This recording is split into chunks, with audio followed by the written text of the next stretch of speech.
I have a plan for the people of my country. মনে করুন 2026 সালের 12ই ফেব্রুয়ারি BNP ক্ষমতায় আসলো। কেমন হবে সেই বাংলাদেশ? টাইম মেশিনে আপনাদেরকে কিছুক্ষণের জন্য 2031 সাল পর্যন্ত ঘুরিয়ে আনবো। বিএনপি যদি কোনোভাবে ক্ষমতায় আসেই, তাহলে আমরা যে বাংলাদেশকে দেখব তার একটা প্রতিচ্ছবি আজকের অনুসন্ধানে তুলে ধরার চেষ্টা করা হবে।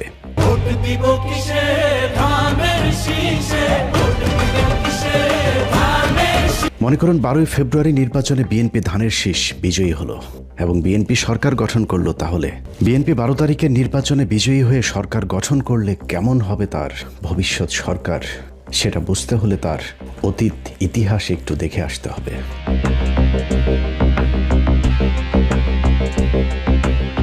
আওয়ামী লীগের 15 বছর ভোটারবিহীন নির্বাচনে ক্ষমতায় থাকার যে থিওরি, সেটার উদ্ভাবক ছিল বিএনপি। বাংলাদেশ স্বাধীনের পর প্রথম গণতান্ত্রিক নির্বাচন হয় 1991 সালে।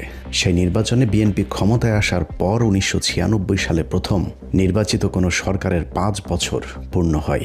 কিন্তু ক্ষমতার 5 বছর পূর্ণ হবার পরেও বিএনপি নির্বাচন দিতে গড়িমসি শুরু করেন।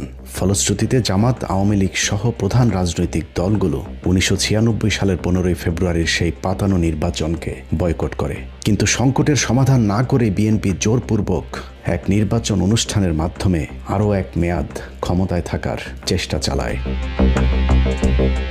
সেই নির্বাচনের পর সরকার গঠন করলেও বিএনপি 3 মাসের বেশি টিকতে পারেনি। একই বছরের 12ই জুন তত্ত্বাবধায়ক সরকারের অধীনে আরেকটি নির্বাচন হলে সেই নির্বাচনে বিএনপি পরাজিত হয়।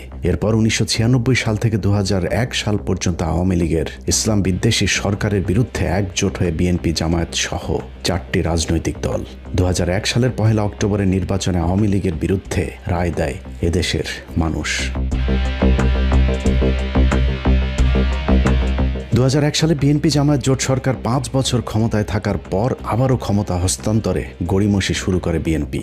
বিচারপতি KM হাসানকে নিয়ে নানা ধরনের নাটকীয়তার পর বিএনপি পন্থী শিক্ষক ইয়াজউদ্দিন আহমেদকে একাধারে তত্ত্বাবধায়ক সরকারের প্রধান এবং রাষ্ট্রপতির পদে বসানো হয়। কিন্তু নিজের লোককে তত্ত্বাবধায়ক সরকারের প্রধান বানিয়ে আবারও ক্ষমতায় বসার স্বপ্ন পূরণ হয়নি বিএনপির। 2006 সালের জানুয়ারির 11 তারিখে শুরু হয় সেনাবাহিনীর নেতৃত্বে বহুল আলোচিত 111 সরকার। বাংলাদেশে ক্ষমতাসীন দল হিসাবে বিএনপির চ্যাপ্টার ওই দিনই ক্লোজ হয়ে যায়। দলটি আবার কবে ক্ষমতায় আসবে তা এখনই বলা সম্ভব হচ্ছে না। তবে ক্ষমতায় থাকাকালীন বিএনপির 5 বারের দুর্নীতিতে চ্যাম্পিয়নশিপ ট্রফি থেকে শুরু করে সারের জন্য মানুষের বুকে গুলি চালানো, বিদ্যুৎ খাতে লাগামহীন লুটপাট, বিদেশে টাকা পাচারের কালিমা এখনো দগদগে হয়ে আছে বিএনপির কপালে।